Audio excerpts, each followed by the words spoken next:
Good morning, Bucknutters. Welcome to the Bucknuts Morning 5 here on Friday, January 8th, 2021. I am Dave Biddle. I am joined by Jonah Booker.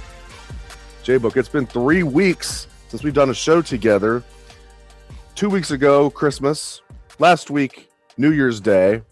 It's great to have you back on the show. Speaking of New Year's Day, something really good happened that day, really that night. Ohio State beating the brakes off of Clemson. Just since I haven't talked to you since then, how gratifying of a win was that for the Buckeyes? And what do you think it meant for Ohio State's program, big picture? Not that Buckeye football wasn't so going to be great, but how big of a win was that for Ohio State? Yeah, it's good to be back on the show, Dave. I miss talking to you, and it's great that we can talk in these circumstances to where Ohio State is one of the last two remaining teams playing. But that New Year's Day game, Dave, I tell you, I was absolutely fired up. I don't know how many times I got told in my house to keep it down because I was yelling and screaming and fist pumping through the air. It was such a gratifying game, especially when you had Dabo running his mouth so much and Ohio State got the monkey off their back when it comes to Clemson. And it was a huge moment for the program. Everyone saw the Clemson score hung up around the weight room in the building. Those guys felt like they should have won that game last year. Some horrible calls went against them, which unfortunately cost them that game, but they were able to stay focused, stay on task, and absolutely destroy Clemson. And the biggest thing for me that really got me fired up is how dominant Ohio State was in the trenches on both sides of the football. And let's look ahead. We're only 3 days away now from the national championship game, Ohio State against Alabama. And there's been a lot of rumors the game could be pushed back. As I said on the show Wednesday, listen, we're aware of some of the rumors and what's going on. We can't be specific about anything, but it does sound like maybe a couple of Ohio State players tested positive, but it's not some outbreak. This game is not going to be pushed back. Ryan Day was asked about this yesterday on his Zoom call with reporters, and he just completely shot that down. He said, no, quote, we will have plenty of players to play in this game. So, with the caveat, you never know going forward what could happen. But so it sounds like we can put an end, maybe not put an end to it, but we pretty close to put an end to the idea that the game could get kicked back a week, JBook. Yeah, and if you look at Ryan Day and Ohio State, they've had COVID issues throughout the entire season, pretty much for the last 6 or 7 weeks. And not one time did they make an excuse. They've rarely been at full tilt with all of their guys. And this will be another situation where Ohio State will be ready to go to battle with the guys that they have. I know there's a lot of conjecture and talk about the game potentially being delayed, but with the rules that are laid out, where it has to be, you have to have a 53-man roster. You have to have a minimum of a certain amount of players at each position. Ohio State has that, so they will be heading to Miami. Will they be missing some guys? Most likely, but at the same time, I don't think it's as bad as a lot of people was leading on. I know there was a lot of talk from the Alabama side, the Bama boards. Dan Patrick went on his show and talked about how his sources claim that Ohio State was going to be decimated. To me, right now, I want to win this game bad, but at the same time, I'm very thankful that this Buckeye team is playing in this national championship game. So to me, yes, we want to win this championship, but the fact that they've been able to overcome so many obstacles to get here is so gratifying just to be able to see this team compete for a national championship, regardless of who's going to be on the field come Monday. Yeah, house money for sure, especially with everything Ohio State's dealt with and still is probably going to be dealing with going into this game. For them to be in the national championship game, playing for all the marbles, and right after one of the most gratifying / best wins in Ohio State history. Definitely one of the most fun games that I've ever watched, both as my time as a fan and as a reporter. It was just tremendous against Clemson. It does feel like house money. I genuinely feel that way. I know you do too. House money. As soon as the ball gets kicked off, all that'll go out the window. We're going to be like foaming at the mouth, wanting Ohio State to win more than ever. But I'm with you. This is house money. Let me ask you this. There's been some talk that the Big Ten and Ohio State might be a little at odds about what protocols to follow. Speaking of rumors, I have not confirmed this. There are some rumors out there that Ohio State's basically told the Big Ten to kick rocks. Not that Ohio State's going to throw caution to the wind with COVID. They're going to be, but they're going to follow the CDC guidelines. They're going to do kind of more what Alabama's doing, and not these stringent rules in the Big Ten. Are you hearing anything on that front? And if not, just at least it makes for good fodder for the conspiracy theorists. What do you think about that? You think that Ohio State's finally told the Big Ten, no, go fly a kite. We're going to follow the CDC rules. Yeah, I know there's been a lot of talk about it.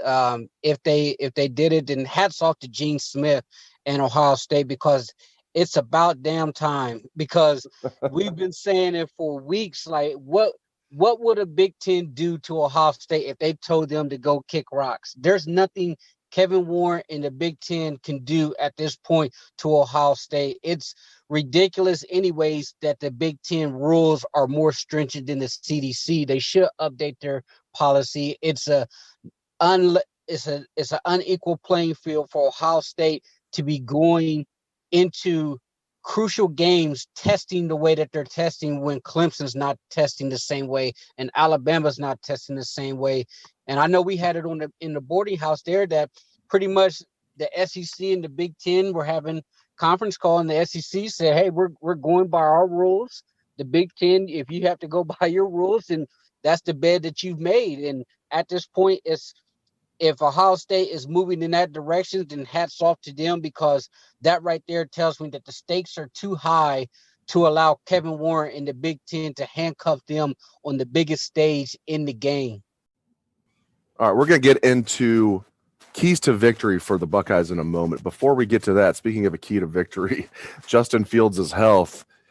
And a lot of people were worried he had broken ribs. Certainly looked like a severe injury that he sustained despite him toughing it out. And I would have lost a lot of money if I was betting on this ahead of time, but none other than 24/7 Sports founder Shannon Terry, former CEO of 24/7 Sports. He has since sold the company. Actually sold the company a while ago to CBS, but was still the CEO now, is in pseudo retirement as he figures out his next venture in life. Shannon doing extremely well, as he always has, and he was the one. I did not see this coming. Shannon, through a couple of sources of his, broke the news on Twitter a couple of days ago, JBook, that Justin Fields does not have broken ribs.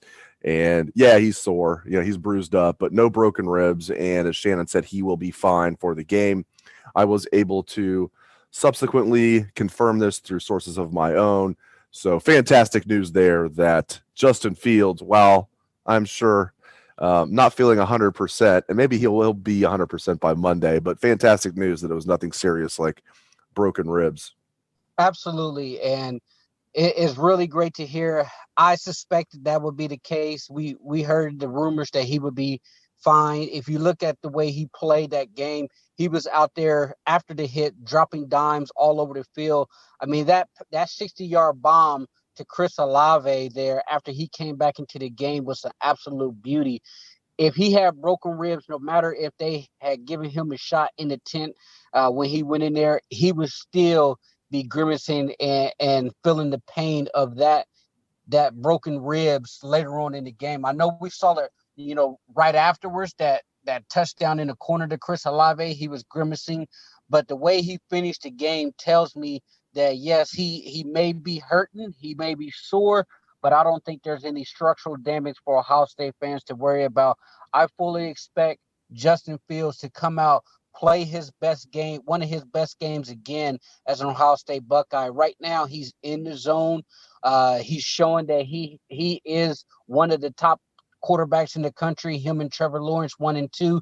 And to me, that Alabama secondary is ripe for the picking.